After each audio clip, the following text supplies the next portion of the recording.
ഈ ഒരു ചിന്തയെ മറ്റൊരു തരത്തിൽ ഞാനിന്ന് വായിച്ചു. പിടിക്കപ്പെടുവോളം എല്ലാവരും നല്ലവരാണ്. ആരാണ് ആദ്യം പിടികൊടുക്കുക എന്ന മത്സരവും നീറ്റലും മാത്രമേ നമുക്കിടയിൽ ബാക്കിയുള്ളൂ.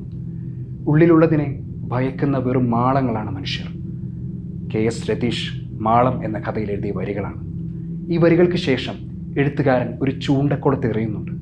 കൃത്യമായും വായനക്കാരൻ്റെ ഹൃദയത്തിൽ കൊരുക്കുന്ന ഒന്ന്. കഥ കഴിയും വരെ അത് അവനെ അനങ്ങാൻ പോലും അനുവദിക്കുന്നില്ല.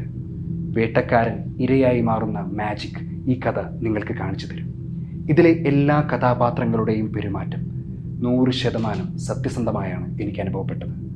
സ്വയം വാറ്റുകയും അത് മറ്റുള്ളവരെ കൊണ്ട് മൂക്ക് മുട്ടെ കുടിപ്പിക്കുമ്പോഴും ഒരു തുള്ളി പോലും കുടിക്കാത്ത ലാസർ, തന്നിലേക്ക് തന്നെ ഉൾവലിയുന്ന, തനിക്ക് ചുറ്റും ദുരൂഹതയുടെ ആവരണമുള്ള സാമുവൽ, റോയിയുടെ സന്തോഷവും സ്വപ്നങ്ങളും നിറങ്ങളും ജീവിതത്തിലെ വെളിച്ചവും വരെ റദ്ദ് ചെയ്താണ്